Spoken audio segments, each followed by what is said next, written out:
Coucou, moi c'est Axel, je suis en deuxième année de médecine à Lyon Sud et je suis responsable pédagogique au sein du tutorat. Salut, je m'appelle Louis, je suis en deuxième année de maïeutique à Lyon Sud et je suis responsable pédagogie au sein du bureau du tutorat.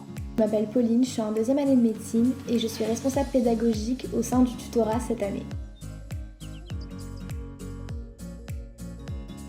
J'ai toujours fait de l'assaut parce qu'on rencontre des gens vraiment chouettes et c'est vraiment super bien. Le tutorat m'a beaucoup aidée pendant ma PACES, notamment avec l'école, les ED, les concours blancs, et j'ai été très reconnaissante de cette aide et de la qualité des supports qui étaient fournis.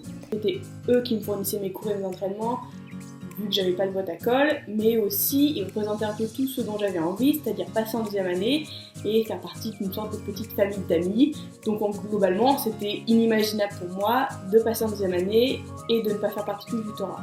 À mon tour, quand je suis passée en deuxième année, j'ai voulu apporter ma pierre à l'édifice et aider les premières années. Le fait que le tutorat défende des valeurs qui sont communes avec celles que je défends, notamment rétablir les chances au sein de la promo de P1. Le tutorat, c'est un peu comme un escalier qui vous mènerait vers votre réussite et au fur et à mesure des années, on peut rajouter un peu des petites choses comme une rampe ou une moquette à notre escalier pour que vous ayez le plus d'outils disponibles pour monter le plus facilement possible vers votre réussite. Dans mon pôle, on est 3. Il y a Louise et Pauline. Et moi-même. Le rôle de responsable pédagogique, globalement, va s'occuper de tout ce qui est l'aspect pédagogique au sein du tutorat.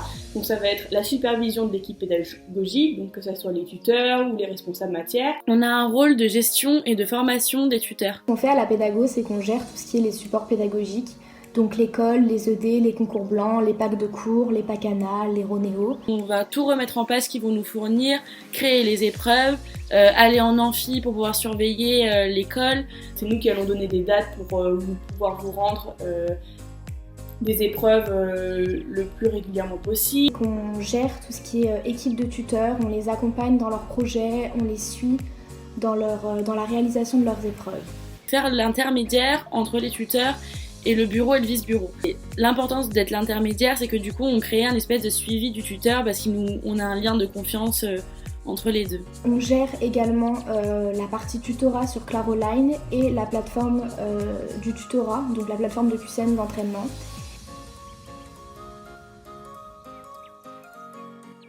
Tout le monde peut le faire, il suffit juste d'avoir envie et d'être dynamique. La patience, l'empathie, l'écoute, la communication globalement. C'est aussi un pôle où on doit être très organisé. On a beaucoup de deadlines à respecter pour les épreuves, de rythme de colle, de rythme de concours blanc. Donc toujours avoir un agenda sur soi, avec de noter ce qui va se passer cette semaine, les semaines suivantes, les mois suivants. Et on doit aussi également être à l'aise avec la prise de parole, notamment pendant les épreuves en amphi. Et là, c'est aussi juste une habitude à prendre, c'est pas très compliqué. C'est tellement gratifiant d'avoir des retours de P1 qui sont contents des épreuves qu'on a pu fournir. Globalement, une petite conclusion, ça serait viens construire des escaliers avec nous. Ne lâchez rien, vous êtes sur la dernière ligne droite. On sait à quel point c'est une année qui est difficile, surtout pendant cette période. Ça vous a permis de voir en vous une force dont vous vous souviendrez toute votre vie et qui fera de vous des professionnels incroyables et ce quoi qu'il arrive. Repensez à pourquoi vous êtes là. Tout ce que vous avez fait, là vraiment vous avez fait, mais il est plus que les 3/4. Il vous reste absolument rien si ce n'est que le concours. Et vraiment, ne lâchez pas, croyez en vos rêves, croyez surtout en vous. Tournez-vous pour voir tout le travail que vous avez effectué au moins jusque-là, pour pouvoir déjà être fier de tout ce que vous avez fait et jusqu'où vous en êtes allé, et pour vous dire que vous ne pouvez pas vous arrêter maintenant, qu'il faut encore continuer. Ça va être tout aussi dur, mais je suis sûre que vous allez y arriver. Mais pensez à toutes les belles professions qu'il y a derrière ce concours, toutes les belles années. Continuez à travailler autant que vous le pouvez et vous n'aurez aucun regret. J'espère qu'on pourra se voir très bientôt au sein du tutorat et je vous fais plein de gros bisous.